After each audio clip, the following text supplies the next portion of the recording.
What's going on, everybody? We're back with a brand new video. So I am going to jump right into the topic of today's video. And, I wondered how they were going to do it. And sure enough, they did it. Now, what are you talking about? You may ask.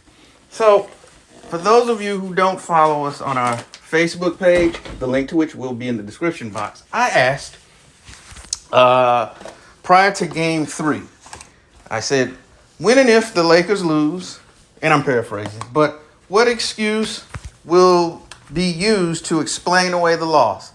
And I said, A, injury, B, throwing coaches and teammates under the bus, or C, another retirement tease.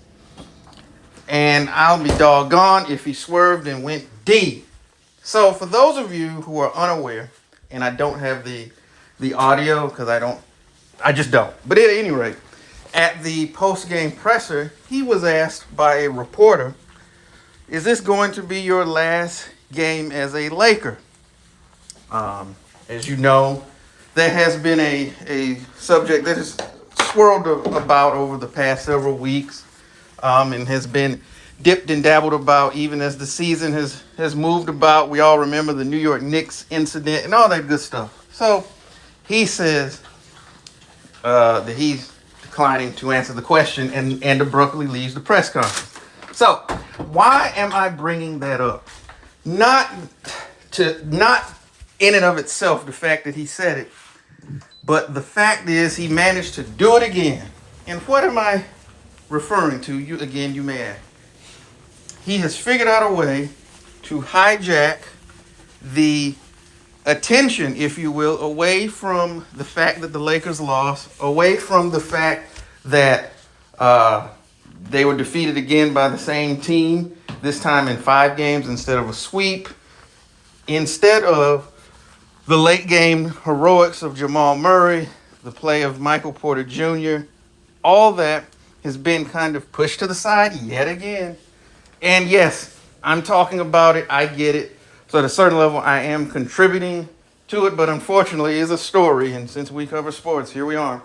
And now that is the topic of debate. I cannot tell you when I woke up this morning how many notifications and things of that nature that we had. I think I asked a question about it on my personal Facebook page, of which the comments are still coming in even as I speak.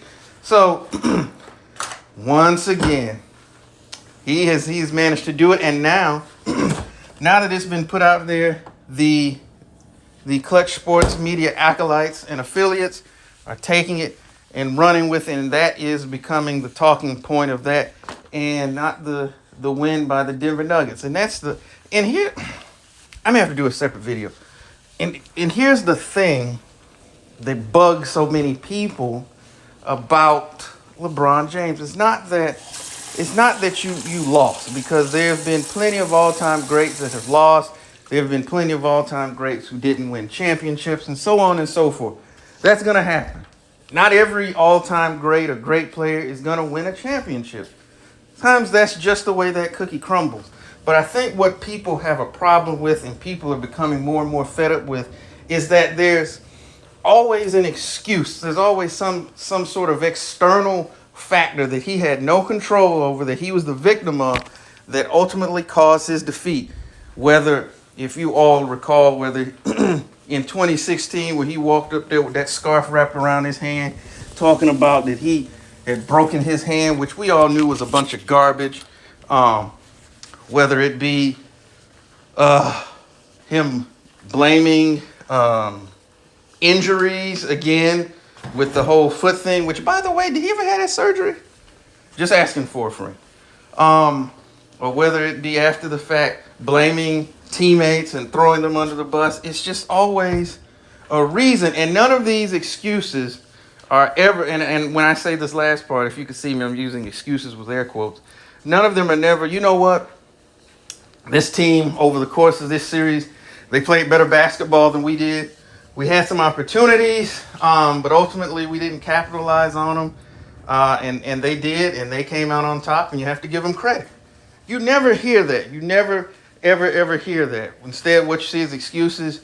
You see him walking off the court early, not being a gracious loser. And I get it. Losing sucks. No one likes to lose. It's not fun.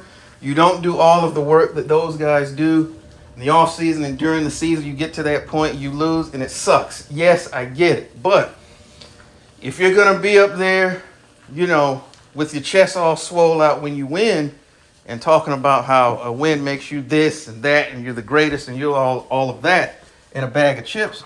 Well, then when you lose, you got to have that same energy to be man enough to stand up there and you shake that man's hand, you shake that team's hand, you say, hey, congratulations, good game, and you move on. You take that opportunity, you go in the off season, you regroup, and you come back stronger. That is the reason why, and I alluded to it on a previous video, the guys who went through that sort of fire and stood there and took the slings and the arrows of defeat and stood in there and answered those tough questions and stood there on the court and shook hands with those guys. That's why they have the respect of the basketball fan when they did triumph. But, it's becoming old and it's becoming tired. It's something that you're supposed to grow out of when you're in middle school. And it's sad to see an all-time great continue to carry himself like this.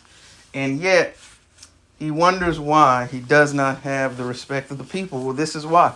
Because the only people who rock with you are your sycophantic fans.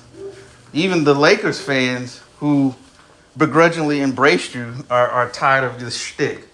And so it's like the aliens in Independence Day. It looks like it may be time to move on to another franchise and suck away their natural resources. So we'll see. But that's just becoming old and stale.